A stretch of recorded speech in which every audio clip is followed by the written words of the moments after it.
जय हिंद दोस्तों, स्वागत है आप सभी का हमारे यूट्यूब चैनल में। बीए फर्स्ट ईयर, बीए प्रथम वर्ष शिक्षा शास्त्र प्रथम प्रश्न पत्र का आज हमारा 7वां टॉपिक है, या कह लीजिए 7वां चैप्टर है। जिस चैप्टर का नाम है गृह या परिवार, यानी कि घर या परिवार और उससे रिलेटेड सारे क्वेश्चन बनने वाले हैं। जैसे कि आपका एक हेडिंग हो सकता है कि गृह या परिवार के क्या महत्व हैं, इसका सामाजिक दृष्टि क्या होता है, या फिर आप बताइए कि आर्थिक दृष्टि से इसका क्या होता है, या शैक्षिक दृष्टि से क्या होता है, इसकी क्या विशेषताएं होती है, इसके क्या सिद्धांत होते हैं। तो इसी पर बेस्ड पूरा ये जो आपका बहुविकल्पीय प्रश्न है ये सब बनाया जाएगा। तो चलिए शुरू करते हैं। इसके बाद हम आपका गृह या परिवार है, इससे जो ये टॉपिक्स बनते हैं ये टॉपिक्स कवर करने वाले हैं। तो चैनल के साथ अभी तक नहीं जुड़ा तो चैनल के साथ जुड़ जाइए। चलिए शुरू करते हैं। पहला प्रश्न दे रहा है कि द स्कूल ऑफ मदर्स नी शब्द दिया है, किसने दिया है? तो करेक्ट आंसर आपका ऑप्शन ए हो जाएगा, कमेनियस। कमेनियस ने द स्कूल ऑफ मदर्स नी नामक शब्द दिया है। तो करेक्ट आंसर ऑप्शन ए हो जाएगा, कमेनियस। आइए आगे बढ़ते हैं। हमारा दूसरा प्रश्न है, कह रहा है कि गृह बालक का प्रथम विद्यालय और उसकी जो उनकी शिक्षा का सर्वोकृत स्थान है। मतलब कि जो आपका घर होता है सबसे पहला एक बालक के लिए यही विद्यालय होता है। यहीं पर वो सीखता है कि कैसे चलना है, कैसे बोलना है, या फिर जो भी सारे चीज़ होते हैं सब कुछ वो अपने घर पर ही सीखता है। जो उसकी पहली शिक्षा होती है तो उसका जो विद्यालय है वो उसका गृह होता है। तो ऐसा कहने वाले कौन है? तो करेक्ट आंसर आपका ऑप्शन सी हो जाएगा, पेस्टलॉजी। पेस्टलॉजी ने ऐसा कहा था। इंपॉर्टेंट प्रश्न आपके लिए है। आगे बढ़ते हैं। तीसरा प्रश्न है, गृह या परिवार की कौन सी विशेषता नहीं है? इनमें से दे रहा है कि कौन सा विशेषता नहीं है। तो आर्थिक विकास करना ये विशेषता नहीं है गृह या परिवार की। तो करेक्ट आंसर आपका ऑप्शन बी हो जाएगा। आगे बढ़ते हैं। हमारा चौथा प्रश्न क्या कह रहा है कि an introduction to social sciences के लेखक कौन है? तो करेक्ट आंसर आपका ऑप्शन डी हो जाएगा, ऐश्वरी वाहट। ऐश्वरी वाहट है जिन्होंने लिखा है an introduction to social sciences. तो करेक्ट आंसर आपका ऑप्शन डी हो जाएगा। पांचवा प्रश्न क्या कह रहा है कि गृह बालक का प्रथम पाठशाला होता है और पाठशाला वास्तव में गृह का विस्तार है। कथन कहने वाले कौन है? तो करेक्ट आंसर आपका ऑप्शन ए हो जाएगा, जैक्स। जैक्स ने कहा था कि जो घर होता है ये बालक का सबसे पहला सीखने वाला स्थान होता है या पाठशाला होता है, और इसी सीखने वाले स्थान को वास्तव में गृह का विस्तार है, यही घर का विस्तार होता है। यह कथन कहने वाले कौन है? तो जैक्स आपका करेक्ट आंसर हो जाएगा। छठवां प्रश्न क्या कह रहा है कि गृह शिक्षा का सिद्धांत नहीं है। जो घर है इसकी शिक्षा का सिद्धांत इनमें से कौन सा नहीं है? तो निरंतरता का सिद्धांत ये नहीं है। तो करेक्ट आंसर आपका ऑप्शन बी हो जाएगा। आइए आगे बढ़ते हैं। सातवां प्रश्न क्या कह रहा है कि गृह शिक्षण की विधि है। ये करेक्ट आंसर क्या हो जाएगा? Option D. तीनों विधि जो है ये गृह शिक्षण की विधि है, घर में शिक्षा की विधि है। खेल विधि, अनुकरण विधि, संगीत विधि। तो करेक्ट आंसर आपका ऑप्शन डी हो जाएगा, ये तीनों।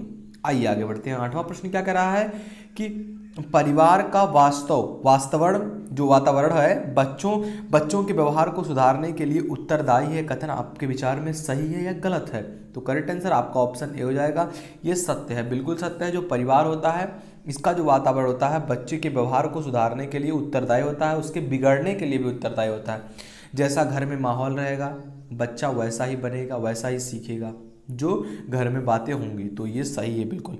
आगे बढ़ते हैं। हमारा नौवां प्रश्न क्या कह रहा है कि परिवार से हम संबंधों की वह व्यवस्था समझते हैं जो माता पिता और उनके संतानों के बीच में पाई जाती है। कथन किसका है, परिभाषा किसका है? तो करेक्ट आंसर ऑप्शन सी हो जाएगा, क्लियर की ये परिभाषा है। तो करेक्ट आंसर ऑप्शन सी हो जाएगा। 10 नंबर का प्रश्न क्या कह रहा है कि हर परिवार पर किसी ना किसी डॉट डॉट डॉट का पूर्ण अधिकार होता है। तो करेक्ट आंसर व्यक्ति हो जाएगा, यानी कि अगर यहाँ पर 3 ऑप्शन दिए रहते और एक ऑप्शन व्यक्ति होता तो चौथा आप करेक्ट मारते।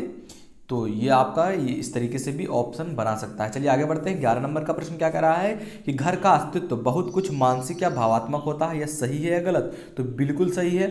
आगे बढ़ते हैं। 12 नंबर का प्रश्न है, गृह या परिवार है क्या है? घर या परिवार क्या है? तो औपचारिक अभिकरण ये है। हमने अनौपचारिक अभिकरण है। हमने पिछले चैप्टर में औपचारिक अनौपचारिक अभिकरण के बारे में पढ़ा था। तो आपने वीडियो नहीं देखा तो प्लीज़ चैनल पर जाकर वीडियो देख सकते हैं। चलिए 13 नंबर का प्रश्न क्या कह रहा है कि वह स्थान जहाँ व्यक्ति की मनोवृत्तियाँ और व्यवहारिक आदतों का विकास होता है वह क्या कहलाता है? तो हम कब से पढ़ रहे हैं, घर घर घर, घर में ही पहली शिक्षा प्राप्त होती है। तो घर आपका करेक्ट आंसर हो जाएगा, गृह। चलिए आगे बढ़ते हैं। 14 नंबर का प्रश्न क्या कह रहा है कि परिवार में सम्मिलित है, क्या सम्मिलित है? तो करेक्ट आंसर आपका हो जाएगा ऑप्शन डी, ए, बी, सी तीनों। यानी कि घर में आपके भाई बहन, माता पिता और फिर अंता क्रियाएँ और बहुत सारी क्रियाएं सम्मिलित होती हैं, तो ये आपका तीनों करेक्ट हो जाएगा। 15 नंबर का प्रश्न क्या कह रहा है कि परिवार का शैक्षिक कर्तव्य है। क्या होता है कर्तव्य शैक्षिक? तो करेक्ट आंसर ऑप्शन डी हो जाएगा, उपरोक्त सभी। या जो आपके दिख रहे हैं चारों, ये परिवार के शैक्षिक कर्तव्य होते हैं, शिक्षा देने के लिए उत्तरदायी होते हैं। तो करेक्ट आंसर आपका ऑप्शन डी हो जाएगा। 16 नंबर का प्रश्न क्या कह रहा है कि आर्थिक रूप से घर महत्वपूर्ण है। क्यों महत्वपूर्ण है? उपरोक्त सभी के लिए। जो कार्य हैं इनके लिए घर महत्वपूर्ण है, उपयोगी है। तो करेक्ट आंसर आपका ऑप्शन डी हो जाएगा।